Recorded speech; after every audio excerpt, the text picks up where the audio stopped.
মান্নাত হাসান আপনি লিখেছেন, আমি একজন মেহেদি আর্টিস্ট। গ্রাহকের মেহেদি দেখানোর জন্য ফেসবুকে ক্লায়েন্টের মেহেদি পরানো বা রাঙানো হাত পোস্ট করতে হয়, এতে কি আমার গুনাহ হবে? দেখুন, যদি পুরুষের হাত হয় তাহলে সেটি তো আপনি প্রদর্শন করতেই পারেন, কিন্তু আবার পুরুষের হাতে মেহেদি পরার শরীয়তে নির্দেশনা নাই। জাস্ট শুধু মার্কেটিংয়ের জন্য যদি আপনি করেন, পরবর্তীতে সেটিকে আপনি রিমুভ করে ফেলেন, তো এতে কোনো অসুবিধা না। যদিও মেহেদি হাতে দিলে পুরুষরা গুনাহ হবে এই লেভেলের সমস্যা না, বড় কোনো গুনাহ হবে এরকম না, অনুত্তম জাস্ট। তো মেয়েদের হাত যদি হয় তাহলে সেক্ষেত্রে যথাসম্ভব এটাকে অ্যাভয়েড করাই উত্তম হবে। যদিও ফিতনা সংকুল এই সময়ে এ ধরনের বিষয়গুলো যদি অ্যাভয়েড করে মার্কেটিং করতে পারে সেটা সবচেয়ে ভালো। যেমন ডিজাইনটা কেমন হতে পারে সেটা এমনিতে কোনো একটা কাগজে কোনো কিছুতে আপনি এঁকে দিলেন, আমার মনে হয় সেটাতেও পারপাসটা সার্ভ হওয়ার কথা।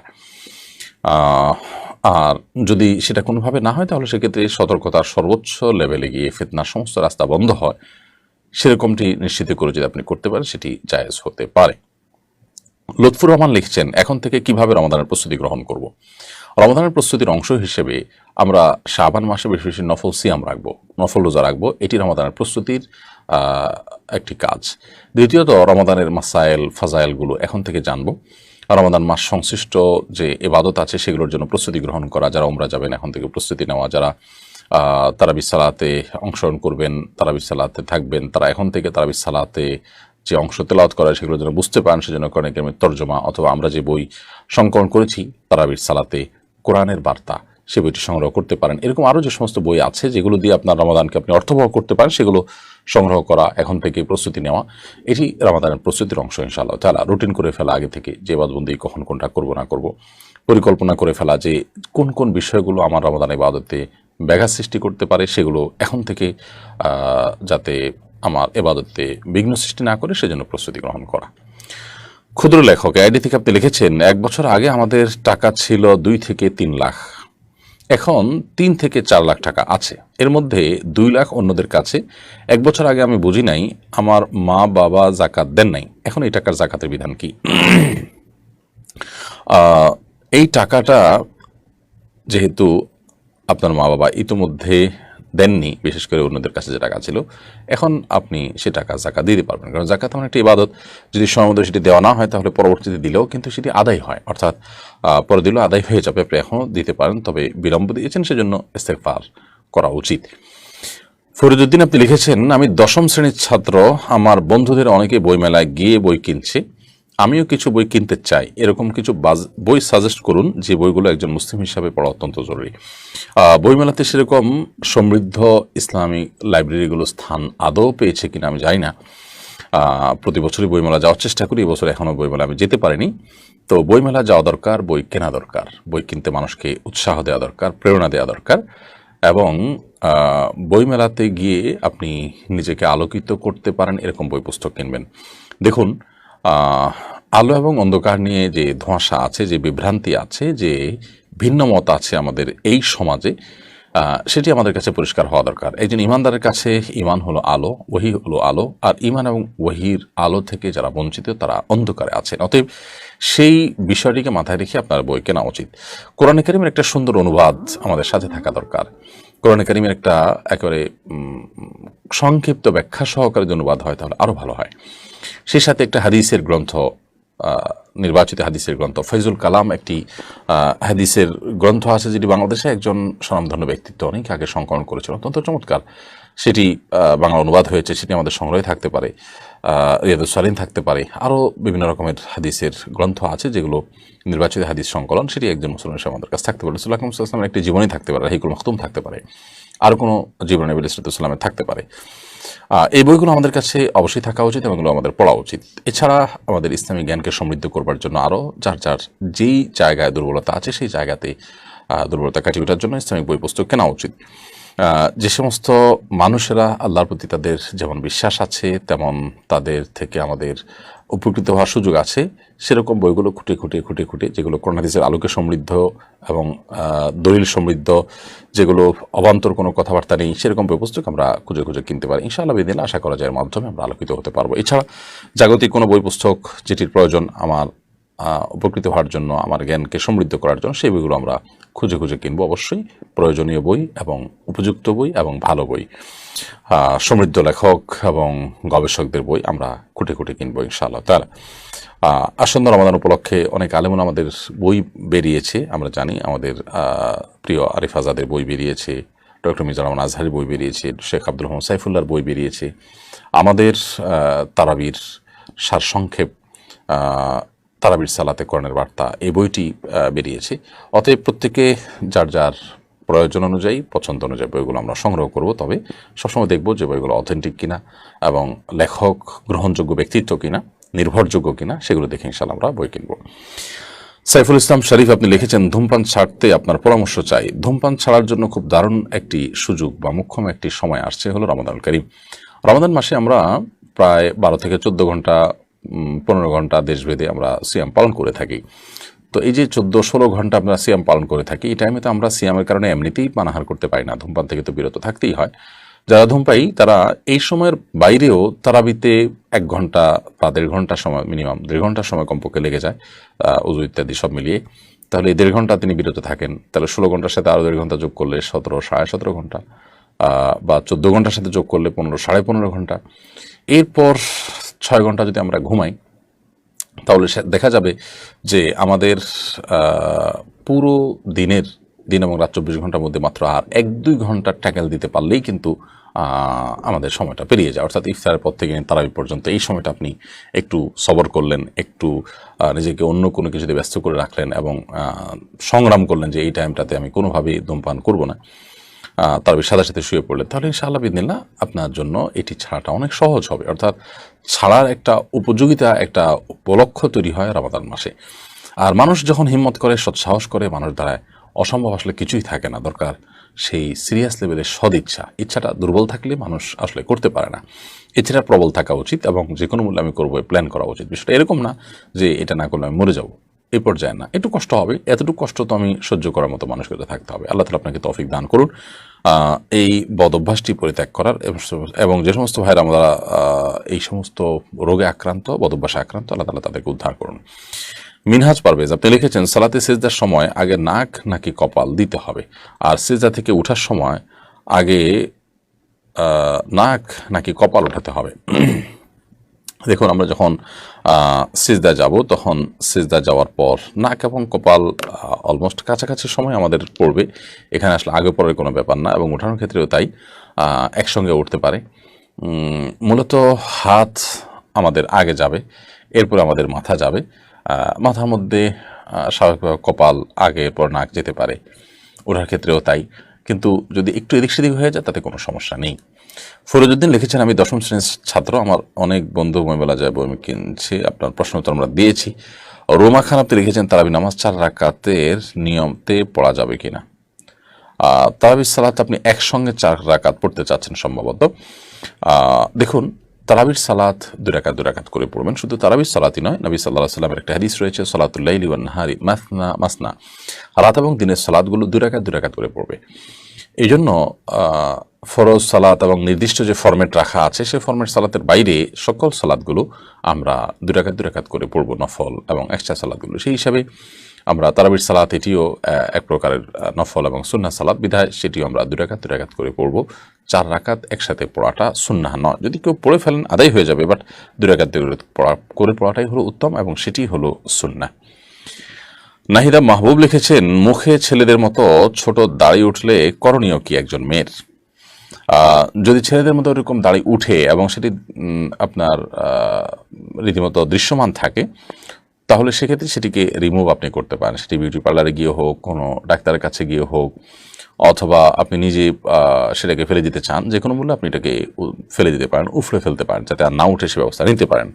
কারণ একজন মেয়ের সাধারণত দাড়ি উঠে না, অতএব মেয়েদের দাড়ি উঠাটা এটা নিশ্চয়ই তার কোনো একটা শারীরিক কোনো একটা সমস্যার কারণে, অতএব সেটি দূর করাটা তার জন্য জায়েজ আছে, কোনো অসুবিধা নেই। রোমা আইডি থেকে আপনি লিখেছেন আমার বড় বোনের বিয়ে হয় 2011 সালে, এখন তার 3টা বাচ্চা। অভিভাবকের চাপে পড়ে দেনমোহর 4 লাখ টাকা ধরা হয়েছিল, কিন্তু আমার দুলাভাই তা দিতে ব্যর্থ। এখন তারা খুব মানসিক অশান্তি ভোগ করে, তাদের করণীয় কি জানাবেন দয়া করে? বোন রোমা, এই ধরনের বিষয়গুলো আসলে এই সংক্ষিপ্ত ভার্সনের প্রশ্নোত্তর সেশনে উত্তর দেওয়া কঠিন। আমি আপনাকে অনুরোধ করব যে এই বিষয়ে বিদগ্ধ কোনো আলেমের সঙ্গে আপনি সাক্ষাৎ করুন। ডক্টর মঞ্জুর ইলাহি উনি বাংলাদেশে পরিচিত আলেমদ্বীন, ফ্যামিলি কাউন্সেলিং করে থাকেন, তার সাথে আপনি যোগাযোগ করতে পারেন। আমাদের আসুন্নাহ ফাউন্ডেশনে আপনি শুক্রবার ছাড়া অফিস টাইমে যদি আসেন, সেক্ষেত্রে আপনার ফ্যামিলি কাউন্সেলিংয়ের ব্যবস্থা আমাদের অফিসেও আছে। তো আপনি যে কোনো বিদগ্ধ বিচক্ষণ আলেমের সাথে সাক্ষাৎ করে সেখানে উদ্যোগ নিতে পারেন যেন আপনার এই সমস্যা আপনি দূর করতে পারেন, অর্থাৎ এই অবস্থা কী করণীয় সেটা নির্ধারণ করতে পারেন। এই জন্য পুরো বিষয়গুলোকে শুনে তারপর পরামর্শ দেওয়াটা অধিকতর উপযোগী হবে। মোহাম্মদ আলী আপনি লিখেছেন, আমি ইন্ডিয়া থেকে বলছি, আমি মৌসদ আজআব উদ্দাওলা মুস্তাজাব উদ্দাওলা কীভাবে হয়? আপনার বানানটাতে বোধহয় একটু সমস্যা আছে। যাই হোক, ভাই মোহাম্মদ আলী আপনি ইন্ডিয়া থেকে প্রশ্ন করেছেন, ধন্যবাদ আপনাকে। মুস্তাজাবুদ দাওয়াহ মানে হলো যাদের দোয়া কবুল হয়। আল্লাহ সুবহানাহু ওয়া তাআলার কিছু বান্দা আছেন যাদের দোয়া আল্লাহ রাব্বুল আলামিন ফিরিয়ে দেন না। খুব সৌভাগ্যবান মানুষ এই শ্রেণীর মানুষেরা। মুস্তাজাবুদ দাওয়া কিভাবে হবেন? যে আপনি দোয়া করবেন, আল্লাহ তাআলা সাধারণত আপনার দোয়া ফিরিয়ে দিবেন না, এটা কিভাবে হবে? এই বিষয়ে একজন সাহাবীদের মধ্যে একজন সাহাবী ছিলেন যিনি কোনো দোয়া করলে সেটি সাধারণত ফিরিয়ে দেওয়া হতো না। অন্যান্য সাহাবীরা তার কাছে এসে জিজ্ঞাসা করতেন যে কীভাবে আপনার মতো আমরা মুস্তাজাবুদ দাওয়া হতে পারবো। তখন তিনি একটা কথা বলেছেন, অতএব মাতআমাকা তাকুন মুস্তাজাবুদ দাওয়া, তোমার খাদ্যকে তুমি হালাল করো, তাহলে তুমি মুস্তাজাবুদ দাওয়া হয়ে যাবে। অর্থাৎ তোমার উপার্জন, তোমার খাদ্য যদি হালাল থাকে তাহলে আল্লাহর কাছে তোমার দোয়া খুব দ্রুততার সাথে কবুল হবে। যাদের খাবার, যাদের উপার্জন যত পিওর হয়, যত নির্ভেজাল হয়, যত ঝামেলামুক্ত হয়, যত ফ্রেশ হয়, যত হালাল হয়, যত পবিত্র হয়, তাদের দোয়া আল্লাহ তাআলার কাছে তত বেশি কবুল হয়। খাবারের ক্ষেত্রে পবিত্রতা এবং পরিচ্ছন্নতা, এখানে পরিচ্ছন্নতা বলতে আমি বাহ্যিক পরিচ্ছন্নতা বোঝাচ্ছি না, হারাম থেকে, হারামের লেশ থেকে এবং আর্টিফিশিয়াল সব কিছু থেকে, এমনকি আপনার সুন্নাহসম্মত খাবার, স্বাস্থ্যসম্মত খাবার, হালাল তো বটেই ডেফিনেটলি, এই বিষয়গুলোকে নিরূপণ করা এবং খাবারের ক্ষেত্রে সুন্নাহ মেনটেন করা, 3 ভাগের 1 ভাগ খাওয়া, 1 ভাগ পানি 1 ভাগ খালি রাখা, ওদর পূর্ণ করে না খাওয়া, বেশি পরিমাণ রোজা রাখা। খাবারের ক্ষেত্রে নবী সাল্লাল্লাহু আলাইহি সাল্লামের যে পরিমাণ, তার যে পদ্ধতি, তার যে বিষয়গুলো আছে, সেগুলোকে যত বেশি আমরা মেনটেন করতে পারবো তত বেশি আমরা মুস্তাজাবুদ দাওয়া বা আল্লাহর কাছে আমাদের দোয়া কবুল হওয়ার উপযুক্ত আমরা হতে পারবো। তো এই বিষয়টির জন্য আমাদের সংগ্রাম চালানো উচিত, এই বিষয়টার জন্য আমাদের সচেষ্ট হওয়া উচিত। আমরা বেশিরভাগ মানুষই কোনো না কোনোভাবে আমরা হয়তো ভেজালে ঢুকে যাচ্ছি, অনেক বেশি খাবার খাচ্ছি, যেখানে যাচ্ছি সেখানে খাচ্ছি, কি খাচ্ছি না খাচ্ছি, এটা কোত্থেকে এসছে, এর পেছনের ইতিহাস কি, ঝামেলার জায়গাটা কোথায় থাকতে পারে, অনেকগুলো ব্যাপার এখানে সম্পৃক্ত। আল্লাহ তাআলা নেককার বান্দাগণ খাবার ব্যাপারে সেজন্য খুবই হিসাব নিকাশ করেন এবং খুবই বাছ বিচার করে তারপরে খাবার গ্রহণ করেন, এবং এটি আল্লাহ তাআলার প্রিয় পাত্র হওয়ার জন্য অনেক বড় একটি শর্ত, বিশেষ করে দোয়া কবুলের জন্য। এজন্য আপনি মুস্তাজাবুদ দাওয়া হতে হলে হালাল উপার্জন হওয়া জরুরি। সেই সাথে আল্লাহ তাআলার প্রশংসা করা, শুকরিয়ার মানসিকতা থাকা, নবী সাল্লাল্লাহু আলাইহি ওয়াসাল্লামের প্রতি দরুদ প্রেরণ করা, এগুলো দোয়ার মধ্যে আমাদের থাকতে হবে। এবং সেই সাথে যার তাকওয়া যত বেশি, আল্লাহর সাথে সুনিবিড় সম্পর্ক যত বেশি, আল্লাহর আদেশ নিষেধগুলোকে যে যত মেনে চলেন, আল্লাহ সুবহানাহু ওয়া তাআলার কাছে তিনি তত প্রিয় পাত্র হন এবং তার দোয়া কবুলের সম্ভাবনা তত জোরালো থাকে। আরিফুর রহমান আপনি লিখেছেন, শাবানের বিশেষ আমল সম্পর্কে জানতে চাই। ভাই আরিফুর রহমান, শাবান মাসের বিশেষ আমল হলো নফল সিয়াম। যত বেশি নফল সিয়াম রাখবেন শাবান মাস, তত বেশি আপনার জন্য উপকারী হবে, তত বেশি আপনার জন্য সেটি কল্যাণকর হবে। এবং নবী করিম সাল্লাল্লাহু আলাইহি সাল্লাম এই মাসের প্রায় বেশিরভাগ দিনগুলোতে রোজা রাখতেন, প্রায় পুরো মাসেই রোজা রাখতেন, শেষের কয়েকটা দিন বাদে। এই জন্য যত বেশি সংখ্যক দিন সম্ভব শাবান মাসে নফল রোজা রাখার চেষ্টা আমাদের করতে হবে। নফল রোজার জন্য, নফল সিয়ামের জন্য আদর্শ মাস হলো এই মাসটি। তবে শুরুর দিকে নফল সিয়াম বেশি বেশি রাখার উপরে হাদিসে উৎসাহিত করা আছে। আরিফ আর্নল্ড এআইডি থেকে আপনি লিখেছেন, শবে বরাতে কি কোনো বিশেষ নামাজ আছে? শবে বরাতে নামাজ আছে কিনা, নামাজের নিয়ম কি, পদ্ধতি কি, এটি আমরা অনেকেই জানতে চাই। আমরা যেটাকে শবে বরাত বলছি, হাদিসে আসলে শবে বরাত বা লাইলাতুল বরাত বলতে এরকম কোনো শব্দ আসেনি, কোনো হাদিসে এরকম বর্ণিত হয়নি। এটির হাদিসে যে নামটি এসছে সেটি হলো লাইলাতুন নিসফি মিন শাবান বা মধ্য শাবানের রজনী, মধ্য শাবানের রাত। তো শাবানের মধ্য রাত, এই রাতটি এর মর্যাদা বিভিন্ন হাদিসে বর্ণিত হয়েছে, যদিও এই সংক্রান্ত বর্ণিত বেশিরভাগ হাদিসই অত্যন্ত দুর্বল। তবে যেটুকু গ্রহণযোগ্যতার লেভেল পর্যন্ত যায় তা হলো এ রাতে আল্লাহ রাব্বুল আলামিন বান্দাকে সাধারণ ক্ষমা ঘোষণা করেন হিংসুক এবং অন্যের প্রতি শত্রুতা, বিদ্বেষ এবং হিংসা পোষণকারী ব্যক্তিরা ছাড়া। আল্লাহ তাআলা সাধারণ ক্ষমা ঘোষণা করেন। সেই হিসাবে এই রাতে আমরা আল্লাহ সুবহানাহু ওয়া তাআলার কাছে সাধারণ ক্ষমা ঘোষণার জন্য সচেষ্ট হতে পারি, আগে থেকে আমরা নিজেদেরকে হিংসা এবং শিরক থেকে মুক্ত রাখতে পারি, পরিচ্ছন্ন রাখতে পারি, যাতে করে আমরা আল্লাহ সুবহানাহু ওয়া তাআলার সাধারণ ক্ষমার উপযোগিতা আমাদের মধ্যে তৈরি করতে পারি। এর বাইরে রাতকে কেন্দ্র করে আলাদা বিশেষ কোনো সালাতের নির্দেশ, বিশেষ কোনো ফরম্যাট, বিশেষ কোনো সংখ্যা কোনোটি কিন্তু হাদিসে বর্ণিত হয়নি। আমরা নিজেদেরকে শিরক এবং হিংসা, বিদ্বেষ, শত্রুতা মানুষের প্রতি এগুলো থেকে যদি মুক্ত করে রাখতে পারি, ইনশাআল্লাহ বিদিন আমরা সাধারণ ক্ষমার আওতায় পড়ে যাব। এর বাইরে আমি আল্লাহ তাআলার কাছে বিশেষভাবে দোয়া তো করতেই পারি, চেষ্টা তো করতেই পারি, বাট হাদিসে আমাদেরকে আলাদা করে রাতে কোনো ইবাদত বন্দেগীর কোনো বিশেষ নির্দেশনা, বিশুদ্ধ কোনো হাদিস আমাদেরকে দেয়নি। অতএব যারা মনে করেন যে সব রাতের নামাজ এত রাকাত, প্রত্যেক রাতে অমুক সূরা এতবার পড়তে হবে, এগুলো নেহায়েতই আমাদের নিজেদের বানানো। এরকম কোনো ফরম্যাট হাদিস আমাদেরকে ঠিক করে দিয়ে না নবী সাল্লাল্লাহু আলাইহি ওয়াসাল্লামের, না কোরআনে কারিমে এটা ঠিক করে দেওয়া হয়েছে। বিধায় সবারকে কেন্দ্র করে হালুয়া রুটি খাওয়া, আরও যে সমস্ত বিষয়গুলো আছে এগুলো পরিত্যাজ্য বিষয়, এগুলো বিদআতে পরিগণিত। তবে এটি ঠিক যে এ রাতের মর্যাদাকে একেবারে স্বীকার করবার সুযোগ নেই। যেটুকু হাদিস দ্বারা বর্ণিত শুধু সেটুকুর উপর আমরা সীমাবদ্ধ থাকব। তানভীর হাসান সোহেল লিখেছেন, আমার আপন ভাগিনা সে কি আমার আপন শালিকে বিয়ে করতে পারবে কিনা? করতে পারবে, কোনো অসুবিধা নেই। মামার শালিকে ভাগিনা যদি বিয়ে করতে চায়, অর্থাৎ মামির বোনকে বিয়ে করতে চায়, বিয়ে করতে পারবে, কোনো অসুবিধা নেই সেটা এই দৃষ্টিকোণ থেকে। নাদিয়া আফরোজ আপনি লিখেছেন, অনেক জায়নামাজে মক্কা ও মদিনার ছবি থাকে, আমরা তো ওই জায়নামাজে পা রাখি, এতে কি পাপ হবে? এতে সে ধরনের গুনাহ হবে না, কারণ আপনি ইচ্ছাকে যদি এটাকে অপমান করার জন্য, অবমাননা করার জন্য আপনি করছেন না, আর ইচ্ছাকৃতও করছেন তাও না, তারপরও যথাসম্ভব অ্যাভয়েড করা উচিত। কারণ মক্কা মদিনার ছবি তো মক্কা মদিনার ছবি, হারামের ছবি, আল্লাহর ঘরের ছবি, যেটা আমাদের শ্রদ্ধার জায়গা, যেটা আমাদের কেবলা। সো এটাকে পায়ের নিচে মানে ইচ্ছাকৃত যাতে না পড়ে সেই দিকটা আমাদের খেয়াল করা কর্তব্য। তাওহীদ হৃদয় আপনি লিখেছেন, অজুর পর লজ্জাস্থান স্পর্শ লাগলে কি অজু নষ্ট হয়ে যাবে? অজুর পর নিজের লজ্জাস্থান যদি স্পর্শ হয় হাত দিয়ে, কোনো কিছুর আড়াল ছাড়া সরাসরি যদি কেউ স্পর্শ করেন, তাহলে সেক্ষেত্রে অনেক আমাদের মতো উজু ভাঙবে। তবে আমাদের দেশে হানাফি থট বা হানাফি মাযহাব বেশিরভাগ মানুষ ফলো করে থাকেন, বেশিরভাগ ফলো করে থাকেন। সো হানাফি থট এবং মাযহাব অনুযায়ী লজ্জাস্থান স্পর্শ করলে উজু ভাঙবে না, এবং এই মতটি অধিকতর শক্তিশালী হাদিসগুলোকে অ্যানালাইসিস করলে। তবে যদি কাপড়ের উপরে স্পর্শ হয়, কাপড়ের আড়াল থাকে, তাহলে সেক্ষেত্রে কারোর মতেই উজু ভাঙবে না। মিনহাজুর রহমান আপনি লিখেছেন, অসাধু ব্যবসায়ীরা রোজার আগে মাল মজুদ করে রমজানে বেশি দামে বিক্রি করে থাকে, তাদের এই প্রবণতা সম্পর্কে ইসলাম কি বলে? ইসলামের কথা একেবারেই পরিষ্কার। মানুষকে ক্ষতিগ্রস্ত করবার কোনো অধিকার কারণে লা দরারা ওয়ালা দিরারা, নিজে ক্ষতিগ্রস্ত হওয়া যেমন ইসলামে সুযোগ নেই, ঠিক একইভাবে অন্যকে ক্ষতিগ্রস্ত করবারও কোনো সুযোগ ইসলাম রাখেনি। সো রমাদান মাস আসছে, প্রচুর পরিমাণ খাবারের চাহিদা তৈরি হবে, সেজন্য খাদ্য আইটেমগুলোকে বা যে আইটেমগুলোর ডিমান্ড তৈরি হবে সেগুলোকে আমি সরিয়ে রেখে দাম বৃদ্ধি করার পর বা দাম বেড়ে যাওয়ার পর আমি সেগুলো বিক্রি করব। এটাকে ইহতিকার বলা হয়। ইহতিকার সম্পর্কে নবী আলাইহিস সালাম বলেছেন, আল মুহতাকিরু খাতি, যে ব্যক্তি ইহতিকার করে এরকম খাদ্য বা সম্পদ এগুলো গোদামজাত করে রাখে ক্রাইসিস সৃষ্টি করবার উদ্দেশ্যে, সে অপরাধী, সে আল্লাহর কাছে অপরাধী এবং এর কারণে গুনাহগার হবে সে। তবে যদি কেউ এরকম কোনো খাবার মজুদ করে যে খাবার আসলে প্রচুর পরিমাণ উৎপাদন হয়, একসঙ্গে মানুষ এগুলো কনজিউম করতে পারে না, সেগুলোকে মজুদ করে রেখে দেন, এরপর একটা পর্যায়ে গিয়ে সেটা তিনি বের করে বিক্রি করেন, যেমন আলু, পেঁয়াজ, এগুলো আমাদের সমাজে বিশেষ মৌসুম হয়ে থাকে, সারা বছর জুড়ে আমাদের খেতে হয়, সেগুলো গুদামজাত করাটা ক্রাইসিস সৃষ্টি করবার উদ্দেশ্যে না, বরং মানুষের কল্যাণ সাধনের উদ্দেশ্যে, বিধায় সেটি ঠিকই জায়েজ আছে। দিলারা আক্তার রিমা লিখেছেন, বেপর্দা নারীর কাপড় সেলাই করলে কি গুনাহ হবে?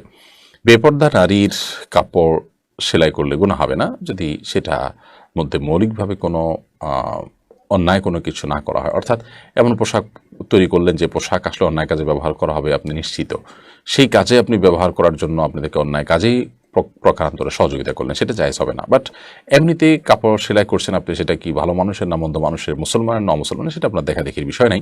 আপনি যে কোনো সাধারণ পোশাক যে কোনো মানুষের জন্য আপনি তৈরি করে দিতে পারবেন। ইব্রাহিম ডেলিভারি এআইডি থেকে আপনি লিখেছেন, আমরা অনেক সময় বাবার কিছু কথা তার অনুপস্থিতিতে মায়ের কাছে বলি, এটাও কি গীবতের অন্তর্ভুক্ত হবে? যদি বাবা এটা শুনলে কষ্ট পাবেন যেমনটি মনে হয়, তাহলে সেটাও গীবতের অন্তর্ভুক্ত হবে। কারণ মা বাবা যেই হন না কেন, তার অগোচরে যা আপনি বলছেন সেই কথা তিনি শুনলে যদি কষ্ট পেতেন, তার সামনে বললে তিনি কষ্ট পেতেন, সেটার নামে গীবত। অতএব সেটি কিন্তু নাজায়েজ হবে এবং সেটিকে অ্যাভয়েড করা উচিত। তবে কিছু কিছু জিনিস আছে যে এগুলো রসিকতার মতো, ফ্যামিলিগতভাবে এগুলো নিয়ে আমাদের নিজেদের মধ্যে তেমন কোনো মনে কষ্ট থাকে না, হালকা মান অভিমানের ব্যাপার থাকে, দুষ্টমির ব্যাপার থাকে, এই লেভেলের হলে সেটা তো অবশ্যই সমস্যা হবে না। সুকাউদ্দিন আনসারি এই আইডিয়া থেকে আপনি লিখেছেন, আমাদের পশ্চিমবঙ্গে মুসলমানি দেওয়ার পর বাচ্চাদের হাতে পুরনো দাউলি লোহার দণ্ড দেওয়া হয়, এটা কি শিখ? না, মুসলমানদের হাতে কোনো দণ্ড, কোনো চুড়ি, লোহার হোক বা পিতলের হোক, তামার হোক, কাঁসার হোক, দেওয়ার কোনো সুযোগ নেই। এমনকি সুতোর যে এক ধরনের চুড়ির মতো আমরা দেখি পৈতা ইত্যাদি পৈতার মতো করে বাঁধা হয়, অনেক মুসলিমরা আজকাল বাঁধছেন, এটি হিন্দুদের ধর্মীয় সংস্কৃতির অংশ। একজন মুসলমান সেটির কোনোভাবে সাদৃশ্য গ্রহণ করতে পারে। ইসলাম আমাদেরকে আমাদের স্বকীয়তাকে ধরে রাখার নির্দেশ করে, অন্য কোনো ধর্মাবলম্বীদের কোনো কালচার বা সংস্কৃতির অনুসরণ করতে আমাদের নিষেধ করে। তারা তাদেরটা করবে, আমরা কোনো বাধা দিব না, সেটি ভিন্ন বিষয়, বাট তাদেরটাকে আমাদের মধ্যে ধারণ করবার কোনো সুযোগ নেই। ধর্মীয় উদারতা এক জিনিস আর ধর্মীয় উদাসীনতা আরেক জিনিস। আমরা উদারতার নামে অনেকে উদাসীন হয়ে যায়, আমার স্বকীয়তা, আমার নিজস্বতা আমরা ভুলে যাই, সেটি মোটেই জায়েজ হবে না। নবী রাসূলুল্লাহ সাল্লাল্লাহু আলাইহি ওয়াসাল্লাম হাতে আংটি দেওয়ার ক্ষেত্রে লোহার আংটি, পিতলের আংটি, এই ধরনের বিষয়গুলোকে নিরুৎসাহিত করেছেন। সো সেখানে হাতে চুড়ি বা এরকম কিছু যদি পড়ি আমরা, সেটা দাউলি বলেন বা যাই বলেন, সেগুলো অবশ্যই জায়েজ হবে না। এটা মুসলমানের জন্য শোভনীয় নয়, এটা অ্যাভয়েড করা উচিত। সুমাইয়া মজুমদার আপনি লিখেছেন, গাড়িতে সালাতের ওয়াক্ত হয়ে গেলে ওই সালাত গাড়িতে আদায় করার পর কি আবার বাড়িতে গিয়ে কাজ আদায় করতে হবে? বোন সুমাইয়া, যদি গাড়িতে আপনি যথাযথভাবে সালাত আদায় করে থাকেন তাহলে বাড়িতে আর আদায় করতে হবে না। ধরুন গাড়িটা বড় গাড়ি, বাস কিংবা ট্রেন, এরকম যদি হয় তাহলে সেখানে তো আপনি কেবলার দিকে ফিরে সালাত আদায় করতেই পারবেন। দাঁড়াতে আপনি যদি অসক্ষম হন তাহলে বসে সালাত আদায় করবেন, কিন্তু কেবলামুখী আপনাকে হতে হবে। এমনকি বাসের মধ্যে যদি হয় তাহলে সেক্ষেত্রে দাঁড়ানো যাচ্ছে না, এদিকে ওয়াক্ত হয়ে গেছে, আপনার যদি উজু থাকে বা কোনো আপনি উজু করতে পারেন, অথবা উজু করার কোনো ব্যবস্থা নাই কিন্তু তায়াম্মুম করার ব্যবস্থা আছে, তো সেটাও যদি আপনি করতে পারেন।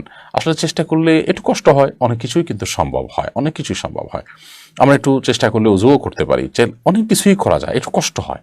এই কষ্টগুলো আমরা মানে করতে চাই না, এই হলো ব্যাপার। তো যেভাবে হোক আপনি যদি সালাত আদায় করে ফেলেন ওয়াক্ত মতো, ইনশাআল্লাহ বিদিনে সালাত আদায় হয়ে যাবে, বাড়ি থেকে সেটা আদায় করা লাগবে না। ফয়সাল আহমেদ আপনি লিখেছেন, এবার খেজুরের দাম অনেক বেশি, খেজুর দিয়ে ইফতার করার কি বিশেষ ফজিলত আছে? সামর্থ্যের অভাবে খেজুর কিনতে না পারলে খেজুরের ফজিলত কিভাবে অর্জন করব?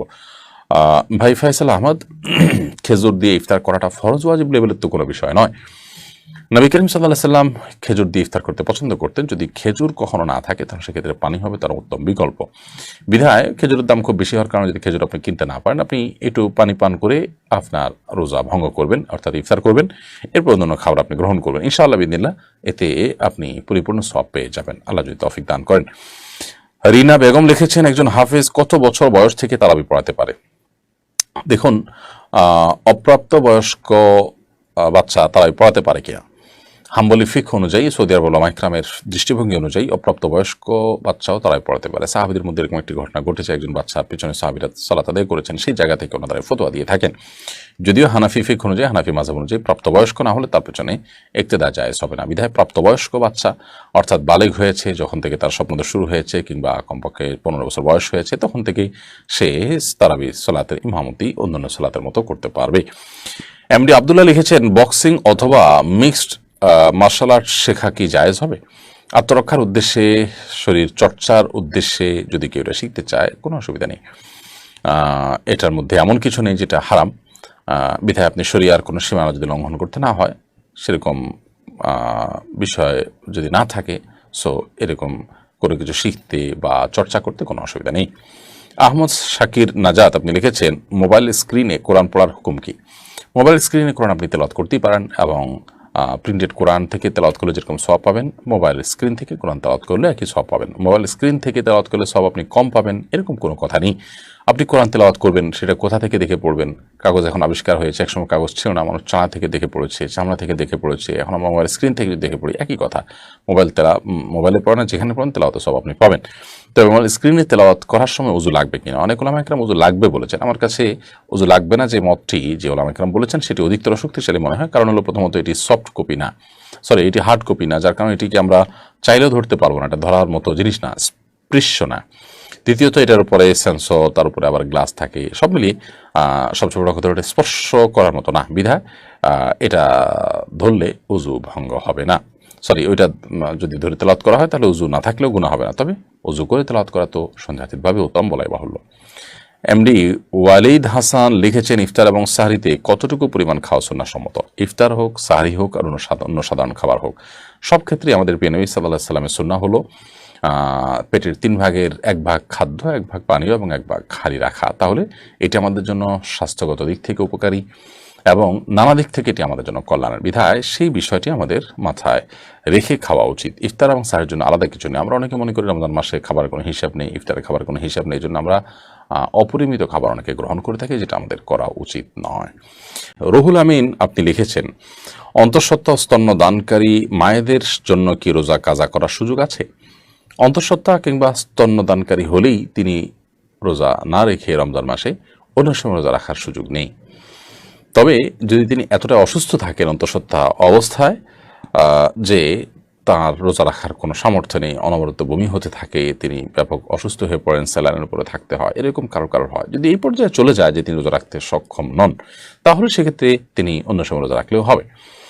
আর বাচ্চাকে দুধ পান করাচ্ছেন যে মা, সেই মা এই অজুহাতে রোজা ভাঙার সুযোগ নেই বা অন্য সময় রোজা রাখার সুযোগ নেই, কারণ এতে বাচ্চা যে খুব বেশি অসুবিধা হয় তা না। আমরা চাইলে এই সময় বাচ্চাদের যাদের দুধ তারা ভালো পায় সেজন্য উপযোগী খাবার বেশি খেতে পারি, যে খাবার খেলে বাচ্চার জন্য পর্যাপ্ত দুধ হবে। চাইলে আমরা দিনের বড় অংশ ঘুমিয়ে রাতের বড় অংশ জেগে থেকে আমরা রোজা রাখতে পারি, অনেকভাবে আমরা ট্রাই করতে পারি। যদি দেখা যায় যে না, একেবারে অন্য বিকল্প কোনো খাদ্য নেই, বাচ্চার আবার বুকের দুধ দিতে গেলে মার অসুবিধা হয়, অথবা মা রোজা রাখলে বাচ্চা দুধ পায় না, বাচ্চার জীবন হুমকির মধ্যে বা কষ্টের মধ্যে পড়ে, তাহলে সেক্ষেত্রে অন্য সময় রোজা রাখলেও হবে। অর্থাৎ ঠুনকো অজুহাতের ভিত্তিতে শুধুমাত্র রোজা অন্য সময় রাখার সুযোগ নেই। ফাতেমা আক্তার কণা আপনি লিখেছেন, কনে দেখতে এলে বরের পরিবারের কাদের সাথে দেখা করা যাবে? যদি কেউ কনে দেখতে আসেন তাহলে সেক্ষেত্রে কনেকে বরের পরিবারের বর নিচে দেখবেন, বরের পরিবারের অন্যান্য মেয়েরা দেখবেন, এর বাইরে বরের পরিবারের কোনো পুরুষ লোক আর ওই কন্যাকে দেখবে না। আমাদের সমাজে যেটি হয়ে থাকে যে মেয়েকে দেখতে এলে মেয়ের বরের দুলাভাই, তার মামা, তার বন্ধুবান্ধব, পুরো ফ্যামিলি, তার বাবা সবাই মিলে দেখেন, এটা জায়েজ নাই, এমনকি তার বাবার জন্য দেখা জায়েজ নাই। কারণ বিয়ে যখন হয়নি, যতক্ষণ পর্যন্ত বিয়ে না হয়েছে ততক্ষণ পর্যন্ত সে সবার জন্য গায়ের মারাম এবং হারাম। শুধুমাত্র বর দেখতে পারবে এই জন্য যে সে তার নির্বাচনের ব্যাপার, তার নির্ধারণের ব্যাপার, তার জীবনসঙ্গী ঠিক করার ব্যাপার, সেই জায়গা থেকে তিনি দেখবেন, এছাড়া অন্য কারো দেখার সুযোগ নেই। বাবা বিয়ে হয়ে গেলে তিনি সারা জীবন দেখতে পাবেন বৌমাকে, সেটা ভিন্ন বিষয়, বাট তার আগ পর্যন্ত কিন্তু এটার সুযোগ নেই। আলমগীর শেখ এআইডি থেকে আপনি লিখেছেন, রমাদানের শুভেচ্ছা জানানো যাবে কিনা? রমাদান উপলক্ষে আমরা যদি একে অন্যকে অভিবাদন জানাই তো সেক্ষেত্রে সেটা একটা জায়েজ এবং মুবাহ কাজ হবে। মনে রাখতে হবে এটি না সুন্নাহ, না ইবাদতের অংশ, না কোনো কোনো নির্দেশিত বিষয়। জাস্ট আমাদের আঞ্চলিক কোনো সংস্কৃতি থাকলে সেইটার অংশ হিসেবে আমরা এটা করতে পারি, ইবাদত হিসেবে করলে সেটি বিদআতে পরিগণিত হতে পারে। তবে হ্যাঁ, রমাদান শেষ হয়ে গেলে তখন আমরা রমাদানের যে শুভেচ্ছা সাহাবা একরাম আদান প্রদান করতেন, তাকাব্বালাল্লাহু মিন্না ওয়া মিনকুম, এই টাইপের যে শুভেচ্ছাগুলো আছে সেগুলো আমরা একে অন্যকে জানাতে পারি এবং একে অন্যের প্রতি সেটি আমরা নিবেদন করতে পারি। আরমান ইসলাম আপনি লিখেছেন, আমি বাংলাদেশ রেলওয়েতে সরকারি চাকরি করতাম, সেখান থেকে 13 লক্ষ টাকা অবৈধভাবে উপার্জন করেছি। এখন আমি আমার ভুল বুঝতে পেরে এই টাকা দিতে চাচ্ছি, কিভাবে দিব, কিভাবে দিবেন তার প্রক্রিয়াটিতে আসলে আমার জানার কথা নয়। তবে সরকারের ঘরের টাকা যদি হয়ে থাকে তাহলে সেক্ষেত্রে সেটা রাষ্ট্রীয় কোষাগারে আপনি বা সংশ্লিষ্ট ডিপার্টমেন্টের অ্যাকাউন্টসে আপনি যদি কোনোভাবে সেটি প্রবেশ করে দিতে পারেন, অথবা কর্তৃপক্ষের সাথে দেখা করে যদি যথাযথ নিয়মে যেটা সেখানে জমা হবে সেটি নিশ্চিত করে আপনি জমা দিতে পারেন, তাহলে সে সুযোগ অবশ্যই আছে এবং সেটি করা উচিত। এছাড়া যে কোনো প্রক্রিয়া আপনি সংশ্লিষ্ট ডিপার্টমেন্টে এই টাকাটা আপনি ঢুকাই দিবেন। যদি সরকারি রেলওয়ে হয়, সরকারি খাতে আপনি টাকা ঢুকাই দিলে দায়মুক্ত হয়ে যাবেন ইনশাআল্লাহ তাআলা। তবে এই জন্য সংশ্লিষ্টদের পরামর্শ নেবে, যারা বিষয়ে অভিজ্ঞ তারা ভালো বলতে পারবেন। সাথী শাহী এডি থেকে আপনি লিখেছেন, আমি কি কাজা রোজা এবং নফল রোজা একই সাথে নিয়ত করে রাখতে পারবো? একই সঙ্গে আপনি একটি রোজা রেখে কাজা নিয়ত করবেন, আবার নফল নিয়ত করবেন, এর সুযোগ নেই। নফলের একাধিক নিয়ত থাকতে পারে, কিন্তু ফরজ নিয়ত করলে সেখানে পাশাপাশি নফলের নিয়ত করলে সেটি আদায় হবে না, বা নফলটা আদায় হবে না, শুধু ফরজটা আদায় হবে। খালেদ আহমেদ আপনি লিখেছেন, একটি ব্যাংক কার্ড থেকে কিছু টাকা ধার আনছিলাম 8 বছর আগে, কিন্তু আমার ওই দেশ বাধ্য হয়ে ছাড়তে হয়েছে ধার নেওয়ার 2 মাসের মধ্যে। এখন পর্যন্ত এই টাকাগুলো পরিশোধ করতে চেষ্টা করছি, কিন্তু সঠিক ঠিকানা ও বিশ্বস্ত মনে না হওয়ার কারণে পরিশোধ করতে পারছি না। এক্ষেত্রে আমার করণীয় কি? আপনি যে ব্যাংক থেকে টাকা উত্তোলন করেছেন সেই ব্যাংকে কোনোভাবে সেই ব্যাংকের যে অ্যাকাউন্ট আছে বা সেই ব্যাংকের যে আপনার টাকা প্রবেশ করানোর কোনো ওয়ে আছে, সেরকম কোনো একটা ওয়েতে এই পরিমাণ টাকা আপনি যদি ঢুকাই দেন তাহলে সেটা যথেষ্ট হবে। বাট তার প্রক্রিয়া কি আছে না আছে এগুলো ব্যাংকিং যারা ভালো বোঝেন তারা বলতে পারবেন। আপনি এরকম কোনো ব্যক্তির পরামর্শ নিয়ে সেখানে এটি প্রবেশ করিয়ে দিতে পারেন। এমনকি এটা দেশের বাইরে থেকে, অর্থাৎ যে দেশে ছিলেন সে দেশ থেকে বাইরে থেকেও আপনি সেখানে টাকা ডিপোজিট বা ট্রান্সফার করতে পারেন, সে সুযোগও থাকার কথা। সো এ বিষয়ে আপনি সংশ্লিষ্টদের সাথে পরামর্শ করবেন যারা ব্যাংকিং ভালো বোঝেন, তারা আপনাকে ভালো বুদ্ধি এবং পরামর্শ দিতে পারবে। যদি কোনো ওয়ে না থাকে, কোনো পথ না থাকে একান্ত, তাহলে সেক্ষেত্রে আপনি ওই পরিমাণ টাকা সাদাকা করে দিবেন সওয়াবের নিয়ত করা ছাড়া। যাদের এটার মালিক যারা, কেউ না কেউ তো মালিক, আল্লাহ তাআলা যেন তাদেরকে আজর দান করেন তাদের তরফ থেকে।